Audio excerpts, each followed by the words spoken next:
When you validate the things in him that are really masculine, that are good, it can really bring out his best side and the strengths that he has.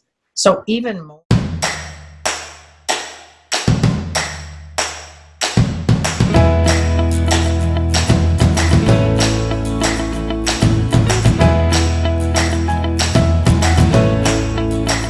Hello everyone, and welcome back to another episode on the Fascinating Womanhood channel. I am Sherry Lynn, and I am here with Dixie, Andelin, Forsyth. Hi.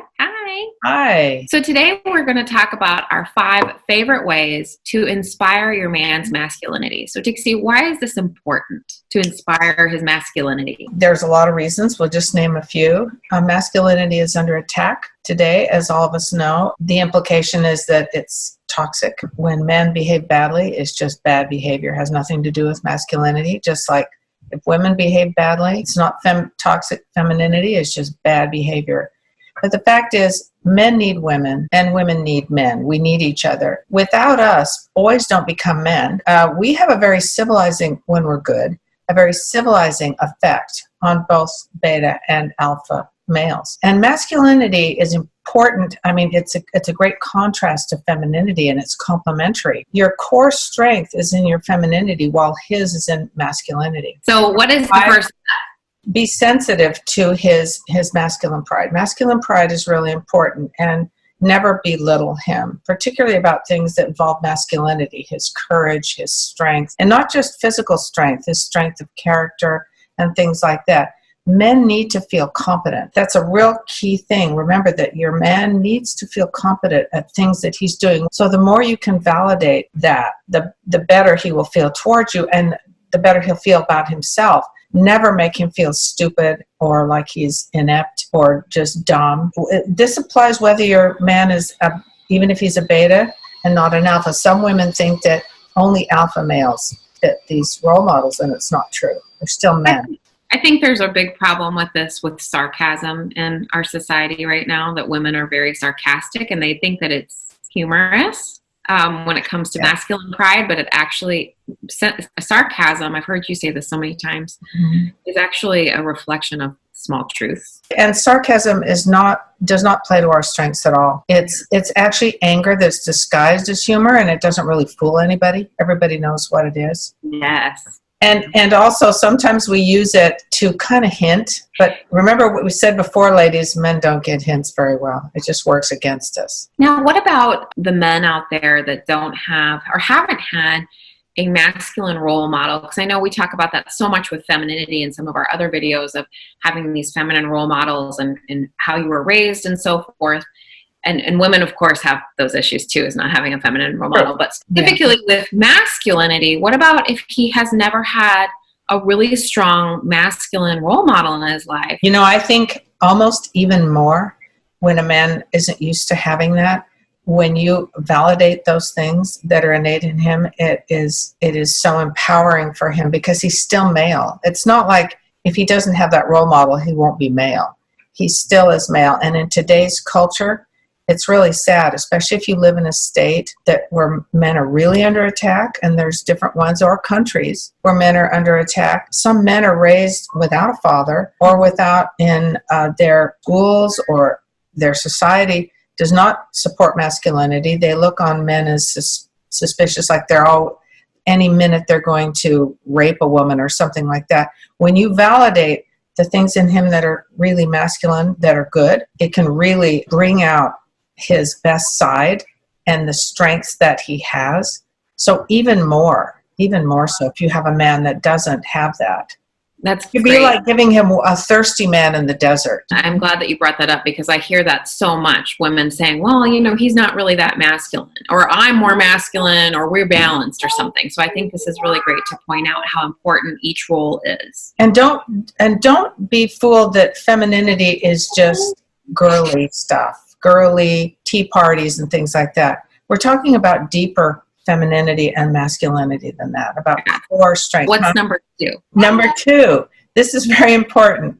I hear your baby and she's so cute. I know. Number 2, be trustworthy and keep his confidences. You know, sometimes if your man finds out that you've told people about something he's told you in confidence, it's very hard to get that trust back. It's not impossible, but it's hard. Be somebody that he knows he can go to, and that you will validate his feelings, his dreams, his hopes, his goals, and all that, and that you won't spread stuff around if he says he's afraid to apply for a job, or he's afraid he won't get accepted into school or something like that. Don't keep those confidences, and don't tell people, even your parents. Don't tell them, out of respect for him. I know one thing that I feel is very strong, as I've learned after having children, is also to not tell your children those things. Oh, yes. Yeah, especially, when your kids are toddlers, you're not going to think of telling them, but as they get older, I've learned that the hard way. Sometimes it's very innocent, and your child might say, like, what's wrong with daddy or something. And I think it's really important to just be careful about the words you choose that you're saying to your children, because it can also wound his pride that the children sense that he is struggling with something or afraid of something. If you're upset with him at all, these things can come out in sarcastic ways. Oh, he's just being weird, or he's afraid of this, or something like that. It's misplaced anger, and it's really undermining. It's terribly undermining for a man. So that's number 2. Number 3, validate his masculinity. What I mean by that is brag about his masculine traits, his character, his courage. When he helps somebody, when he controls himself and doesn't do something, when he's upset and he's very measured in his responses to people. There's so many masculine traits. It's not that women don't have any of these. It's just that men do them in a particular way. Show gratitude when he does something kind for you. When you see him interact with somebody that he was kind of upset with, and yet he interacted with him in a positive, mature way. When he figures something out, and you can validate everything like that. There's tons of things. And how good he is I'm thinking of stuff with Bob, of course, his people skills. And I'm really always impressed with the great people skills that he has. I think, too, if you're not used to doing this, it can be a little challenging at first, but you'll get really good at it. Sometimes when I think of these things, I think of newly married couples, or couples that are not been married quite as long. What about the couples that have been married as long as you've been married, for decades? Like, does this still apply to them? Oh, yes, even more, because think of the things you know about him that you can be so grateful for. The thing is, a lot of us notice things and we don't say anything. Yeah. Like, he really did it. He knows how to change the oil on the car. I don't know how to do it. And furthermore, I don't want to do it. But don't assume that they won't get your sarcastic hints. Yes. That they won't get your disingenuine attitude.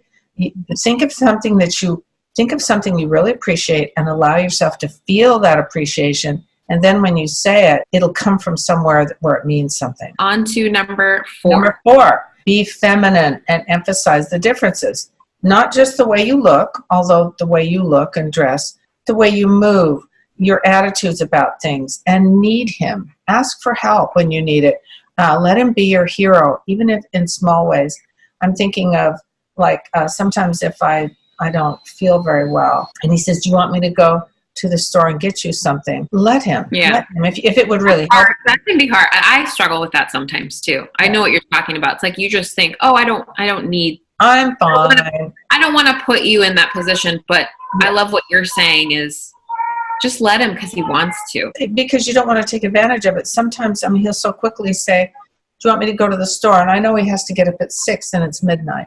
So I'll evaluate, do I really need something? So he knows he can always offer, and I won't take advantage of it unless I really need it. So we have that understanding between him. If something's heavy, ask him to help you.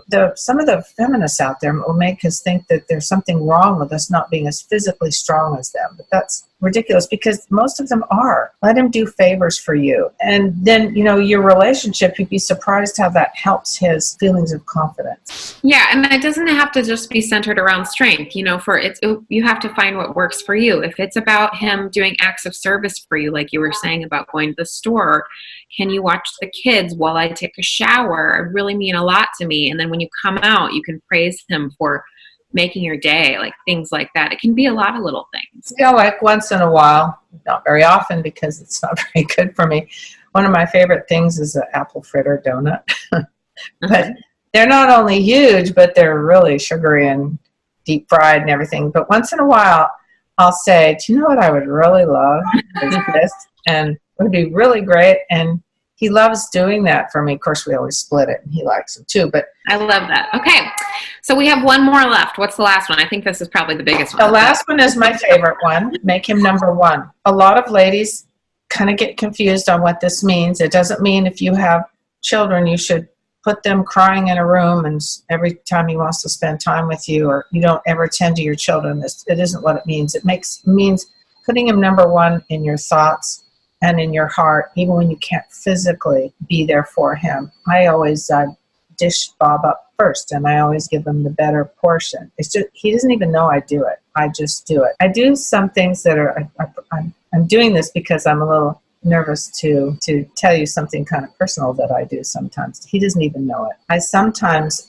spray my favorite cologne of his on his clothes, and then I go hug his clothes when he's gone. He doesn't know about that, but now if he watches this, he suddenly will know. When you were dating him, when you were engaged to him, was he number one? Yes. Did you think about it, want to talk about anything else? No. It's a matter of keeping that going. There's many ways that you can do it in making him number one for you. He's your number one friend, your number one concern, and you're thinking about how to help him, what he would like for dinner. It isn't because you have to have everything him. It's that you want to make him number one. And there's a better chance that he'll make you number one for him if he's number one. This is a concept that I think is a little bit more vague in theory, but once you start to practice it, you'll start to understand it more. And we get a lot of questions about what does that mean to make him number one. It's very misunderstood that you ignore everything.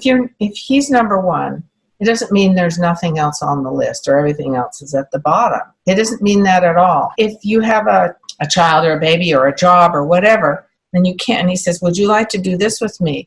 You can say, there's nothing I would like better. I wish I could, but I have to do this. Could we do it later? And so that he will know that he's your favorite. And, healthy masculine men. We're talking about good men here. We're not talking about the bums out there. Healthy masculine men, or men who are crass and brutal, are actually quite weak, and they live in constant fear. So we're not talking about those men. Mm-hmm. And those are perhaps the men that some angry women are talking about, this like all men are like that, and they're just not. And I feel bad for women because I've known some women who have never known a good man in their life. Their father, they maybe have no brothers, or their brothers are awful. It's true that some women haven't, but I promise you there are a lot of good men still out there, and we need them. Good men are strong and caring, and we need to promote masculinity just like we need to promote femininity. Absolutely. And anyone out there that is identifying with what Dixie is saying about the men and that this does not apply to, we did a video called The Rat Filter, and you should definitely watch it because it will hopefully kind of help you to understand a little bit more about what we're talking about, because the Fascinating Womanhood principles are not going to necessarily be very effective on men like that. Fascinating Womanhood principles do not convert rats. I'm talking about, they don't change rats into koala bears. When you come across a rat, and you pretty well know he is a rat, a user of people and an abuser of people, you need to get away from them. All right. Well, thank you so much for sharing all of your 5 steps with us. This has been so helpful. There's more, but look in the book for that. Yes, we have so many more. Definitely pick up a copy of Dixie's book, Fascinating Womanhood for the Timeless Woman. I'll attach a link below, as well as a link to purchase the workbook that goes along with the book that will help you. It's a study guide. Definitely recommend it as a very helpful tool. And we are here every week, so don't forget to like, comment, subscribe, and share videos if you like the content that we are providing. And we will see you next week. Bye. Bye-bye.